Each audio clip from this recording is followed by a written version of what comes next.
As a young child, Mary Wells had a case of spinal meningitis with correlating partial paralysis. The illness left her partially deaf as well. Wells would later battle tuberculosis, being subjected to medical care for around 2 years.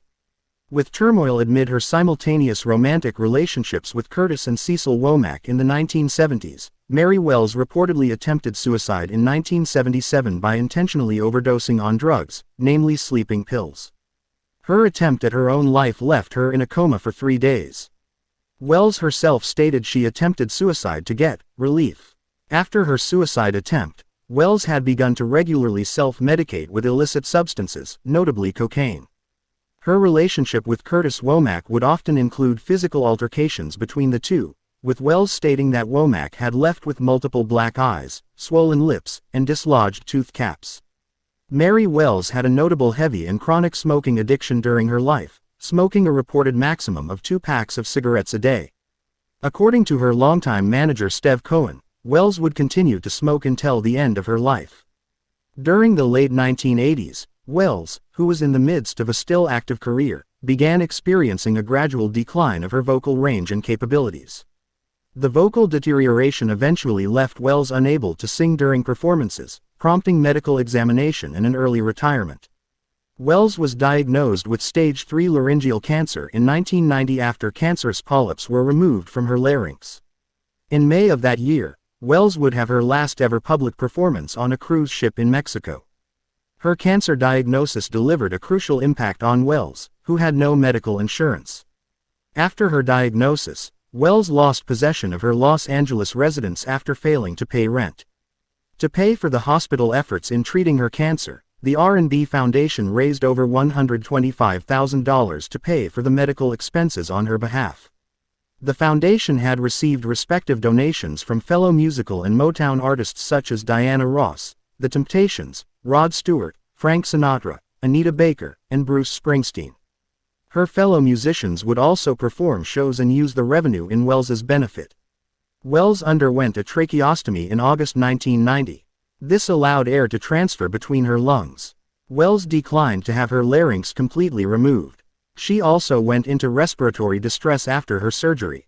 Wells would reportedly undergo radiation and chemotherapy treatments to treat the cancer.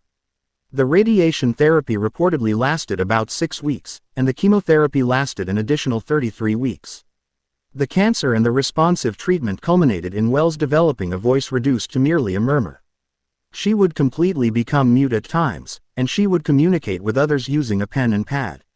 As Wells battled financial issues, she would separate from her longtime lover Curtis Womack.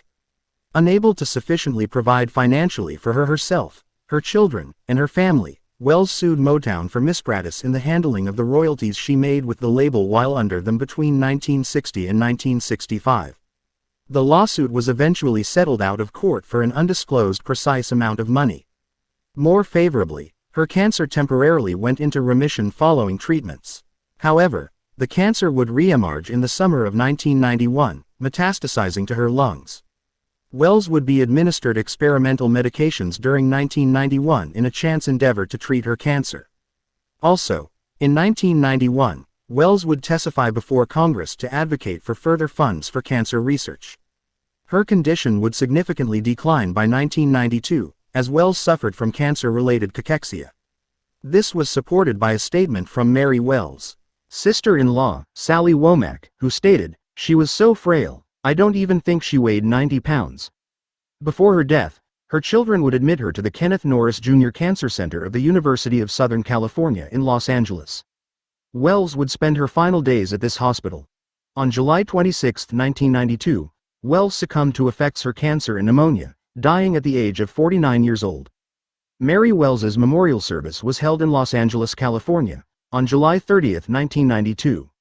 It was attended by hundreds of mourners, including fellow Motown artists Stevie Wonder and Smokey Robinson. Robinson spoke and sang Wells's hit 1964 single, "My Guy." After the service, Wells was interred into the Freedom Mausoleum of Forest Lawn Memorial Park in Glendale, California. In 2006, Wells was inducted into the Michigan Rock and Roll Legends Hall of Fame.